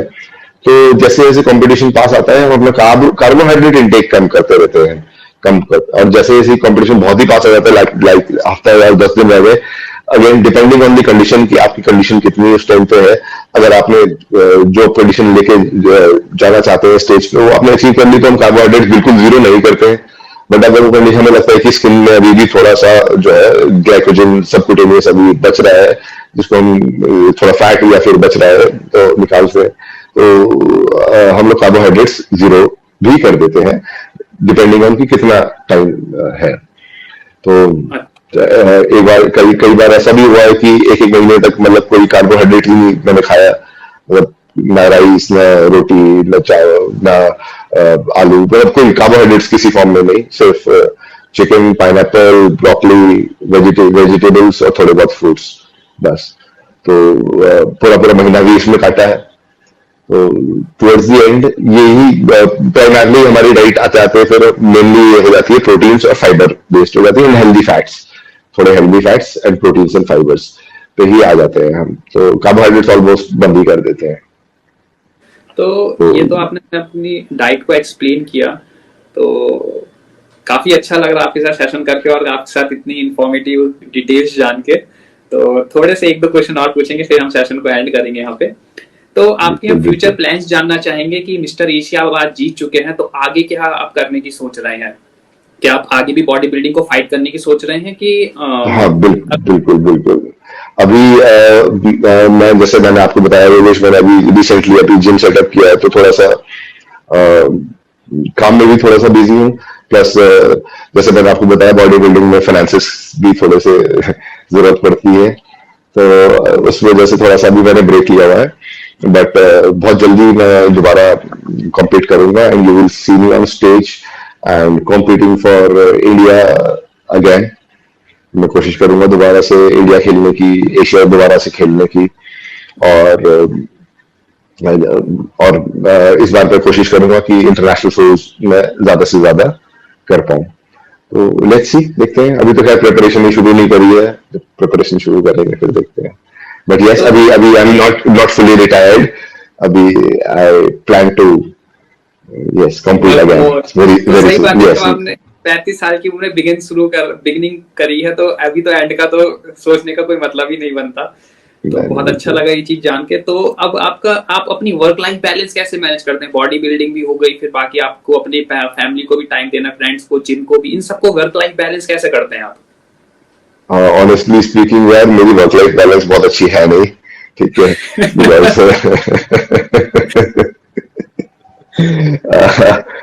वो शायद इस वजह से है क्योंकि जब आप अपने मन का काम कर रहे हो, पैशन अपना कर रहे हो ना, तो आपको ऐसा लगता नहीं कि आप काम कर रहे हो। Life becomes a one big vacation all the time.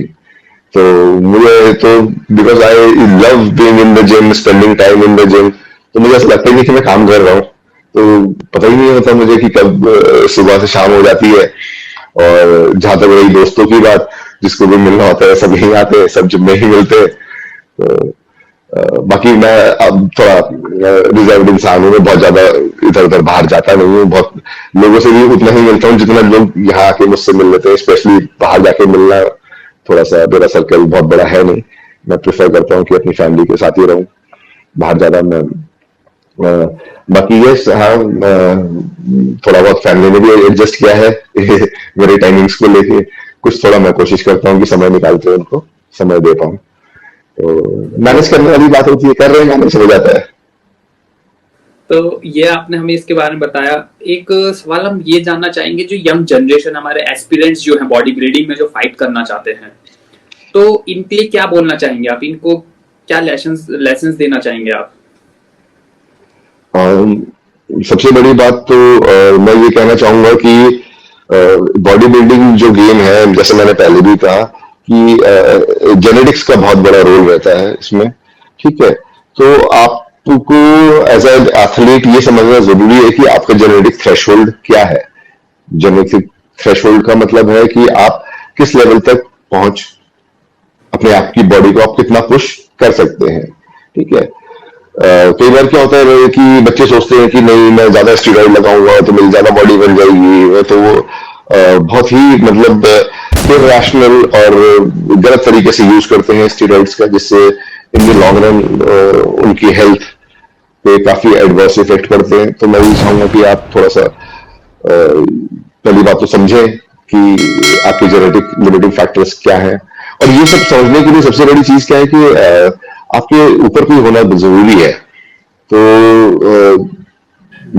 सबसे पहले तो आप प्रोफेशनल बॉडी बिल्डिंग अगर करनी है तो आप कोच आप ढूंढिए अपने लिए। ठीक है, वो मैं आज की डेट में अगर मैं भी कॉम्पीट करता हूँ तो मेरे ही कोच है। मैं बहुत सारे लोगों को कोच करता हूँ, लड़के लड़कियों को मैं खुद कोच करता हूँ बहुत सारे लोगों को। बट जब मेरी कोचिंग की बात आती है, जब मुझे कोच करना होता है, मुझे कॉम्पीट करना होता है, तो मैं भी अपने गुरु जी से ही कंसल्ट करता हूँ। तो सबसे पहली बात तो ये है कि किसी भी कोई भी यंग लड़का बच्चा कोई भी बॉडी बिल्डिंग में आना चाहता है, तो मेरी तो एडवाइस ये रहेगी कि पहले तो उसकी प्रोज एंड कॉन्स को समझिए आप, understand the pros and cons of getting into it.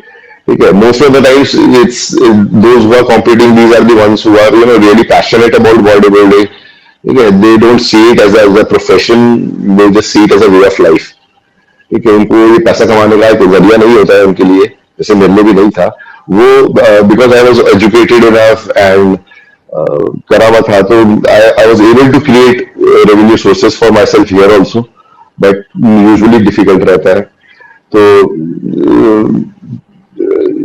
ये अगर कोई भी आप इसमें आना चाहते हैं तो you have to understand this thing. ठीक है, बाहर से देखने में ग्लैमर दिखता है, बहुत ग्लैमराइज लगता है, बट उस हिसाब से पैसा नहीं है क्योंकि खर्चा बहुत है। तो अगर आप बॉडी बिल्डिंग में आ रहे हैं तो सोच समझ के पहले तो आप सोच आइए। मेरा ये एडवाइस है आपको, you should know you should have a financial backup basically अगर आपको बॉडी बिल्डिंग में आना है। Secondly get in touch with a professional person, qualified person, educated person. हमारे बॉडी बिल्डिंग में ब्रो साइंस बहुत चलती है। ठीक है, मतलब कोई प्रोफेशनल क्वालिफिकेशन नहीं है, कुछ पढ़ाई लिखाई नहीं करी है, कोई रिसर्च नहीं करी है। ठीक है, उसने बोला ये खा ले तो उसने वो खा लिया। मेरे दोस्त ने मेरे पास आते हैं, कई सारे लड़के आते हैं, यार मैंने सर ये भी लिया, मैंने वो भी लिया, इतना ले रहा हूँ उतना ले रहा हूँ। मैंने किसने कहा? वो जिम में भैया है, उन्होंने कहा था। मैंने कहा कि वो क्या डॉक्टर है? नहीं नहीं भैया, उनकी बॉडी बहुत अच्छी है। तो जस्ट बिकॉज उनकी बॉडी अच्छी है is does not give you a qualification कि आप कोच बन सके, या आपके पास वो रिक्वायर्ड स्किल या नॉलेज सेट है जिससे आप गाइड कर सके किसी को। ठीक है, तो ये भी एक बहुत बड़ा फैक्टर है। लोग बेवकूफ बहुत बनाते हैं और बेवकूफ बन रहे हैं नए नए बच्चे, नए नए। तो मेरा यही है उनको कि प्लीज आप जिससे भी कोचिंग जिससे भी आप ले रहे हैं, he should understand what body building is. और अगर एक वन एडवाइस, अगर आपका कोच या आपका जो कोच है या गुरु है जो भी है, ठीक है, अगर वो आपके हर महीने या हर 6 हफ्ते में आपके ब्लड टेस्ट नहीं करवा रहा है, तो आप समझ लीजिए कि उसको कुछ नहीं आता है। और ब्लड टेस्ट में भी मैं लिवर, किडनी और सीबीसी की बात नहीं कर रहा हूँ। ठीक है, ये एलएफटी, केएफटी और सीबीसी बड़े बेसिक रिजल्ट टेस्ट होते हैं, उससे कुछ नहीं पता लगता है। बाय द टाइम किडनी और लिवर में जब तक प्रॉब्लम आती है उससे पहले ही बहुत सारे कांड हो चुके होते हैं। ठीक है, जब तक किडनी लिवर में प्रॉब्लम आएगी। तो अगर आपका कौन से टेस्ट कराने, क्या कराने, I won't be discussing it here, right. But अगर आपका कोच या आपका जो भी गुरु है वो आपके रेगुलर टेस्ट नहीं करा रहा है, आपके हार्मोन्स रेगुलर बेसिस पे इवेलुएट नहीं हो रहे हैं, तो believe me, trust me, you are not doing it correctly, आप गलत तरीके से कर रहे हो, and you need to change your coach. ठीक है. और even if you don't want to have a coach, then जो भी आप कर रहे हो, do it on a research based findings. आप रिसर्च करिए, बहुत सारे मार्केट आपको इंटरनेट पे भी बहुत सारी इंफॉर्मेशन है, उसमें सारी सही नहीं है. आपको सही इंफॉर्मेशन कौन सी है, गलत इंफॉर्मेशन कौन सी है, उसको डिफरेंशिएट करना आना चाहिए. राइट. बेसिकली कोई भी इंफॉर्मेशन जो कि रिसर्च बैक्ड है, जिसपे स्टडी हो रखी है, जिसपे कोई सर्वे हुआ है, या पर्टिकुलर स्टडी करी है, या बहुत लंबे समय के लिए उस पर स्टडी चल रही है, जैसे क्रिएटिन, जैसे कि एक सप्लीमेंट है, ठीक है, जो भी सबसे ज्यादा रिसर्च हो चुकी है जिसके ऊपर, तो उस पर आपको रिसर्च पढ़नी है, तो आपको बहुत सारी रिसर्च मिलेगी. अब आपने उसमें से कितनी पढ़ी है, क्या पढ़ी है, ये आपके ऊपर है. ठीक है. तो आप अगर खुद से आप कर रहे हैं, तो आपकी जो डिसीजंस हैं, जो भी आप करना चाहते हैं, वो रिसर्च बैक्ड होने चाहिए. आप नहीं कर सकते इतनी पढ़ाई लिखाई, तो किसी और को छोड़ दीजिए, देन हायर अ कोच. और दूसरी लास्ट सबसे इंपॉर्टेंट चीज for professional body building, not for the fitness, professional body building, ज्यादा स्टीरॉइड का मतलब ज्यादा मसल नहीं होता है. ओके. तो ये तो आपने हमें एक युद्ध के बारे में बताया. हम आपके लाइफ से फाइनल वर्ड्स जानना चाहेंगे, जो आपकी लाइफ में 40 साल के एक्सपीरियंस में आपने जो गेन किए हैं आज तक, तो उसके बारे में कुछ बताएंगे आप हमें, कि आपने क्या लेसन्स देना चाहेंगे हमें? लेसन्स, मैं बहुत सिंपल तरीके से अपनी लाइफ जीता हूँ. I keep it very honest, simple. मैं जैसा हूँ सबके लिए वैसे ही है, मैं मन में कोई बात रखता नहीं है. ठीक है. तो मैं यही सबको आगे भी सजा देता हूँ कि be honest with your work, be honest with people around you, work hard, be patient, be consistent. Consistency से बड़ी कोई चीज नहीं है. आप कुछ भी काम करना चाहेंगे, कुछ भी अचीव करना चाहेंगे, अगर आप कंसिस्टेंट हैं, आप पेशेंट हैं, आपके अंदर पेशेंस है, तो और आप day to day, daily basis पे वही काम करते रहेंगे, तो एक दिन आपको सक्सेस जरूर मिलेगी. जरूर मिलेगी. तो मिस्टर ईशिया, सागर चंदेल जी, आपसे मिलकर बहुत अच्छा लगा, आपके साथ कॉन्वर्सेशन करके बहुत अच्छा लगा, और इतनी इंफॉर्मेटिव डीप कॉन्वर्सेशन के लिए thank you so much for it. And मौका मिलेगा तो आप आगे फ्यूचर में और ज्यादा ब्लेस्ड हो, आपको और ज्यादा अपॉर्चुनिटी मिले, आपके आगे के सारे सपने पूरे हों. हमारी दुआएं आपके साथ हैं. And thank you so much, आपने अपना समय हमारे लिए निकाला, और आज इतना ज्यादा, मतलब इतना बड़ा सेशन आपने हमारे साथ किया. Thank you so much for it. Thank you so much Yogesh. मेरे को भी अच्छा लगा ये सब शेयर करके, and my best wishes are also with you. May you also reach the heights which you deserve in your life, and all the best for your future. Thank you so much for your time, and thank you so much for your words. चलिए ठीक है. Thank you. नमस्कार. Thank you. So guys, ये तो आज हमारा session था mister ईशिया सागर चंदेल जी के साथ, जिन्होंने अपनी लाइफ के बारे में बहुत सारी चीजें रिवील करी, कैसे उन्होंने चैलेंजेस फेस किए, फाइनेंशियल इशू बहुत सारे लोगों की लाइफ में होता है, उनको कैसे फेस किया उन्होंने, मिस्टर ईशिया कैसे बने, वो कौन कौन से कंपटीशन फाइट करने होते हैं, कौन सी लेवल से आपको स्टार्ट करना होता है, और ना अपनी पर्सनल लाइफ के बारे में बहुत अच्छे से एक्सप्लेन किया, और इतना वेल मैनर तरीके से उन्होंने हमें एक्सप्लेन किया कि मतलब एक छोटा बच्चा भी आराम से बैठ के ध्यान से सुनेगा तो बहुत अच्छे से उसे समझ में आ जाएगी चीजें. और ये तो था उनके साथ हमारा इस बार का सेशन. तो अब आप सबसे हम भी अलविदा लेते हैं, और आपसे मुलाकात होगी अब नेक्स्ट संडे. तो अब चलिए, आपसे bye bye, take care. So thank you so much everyone for loving and supporting King of Kings Heart to Heart. We wish you ample amount of love, health, wealth, wisdom, knowledge, success, and all your dreams come true. You are a king and you are a queen, and wanna be the member of the King of Kings family? Like, share in the groups, and subscribe with bell notification, and comment KO Keys Heart to Heart, so that we can able to bring more and more interesting and heart touching conversation for you all. And check the description for more details. तो चलिए, bye bye. तो ये तो session था mister ईशिया सागर चंदेल जी के साथ, और अगर आप इसी टाइप के और भी सेशन देखना चाहते हैं तो स्क्रीन पे जो वीडियो है उस पर क्लिक कीजिए, और आपसे उसी वीडियो में मुलाकात होगी.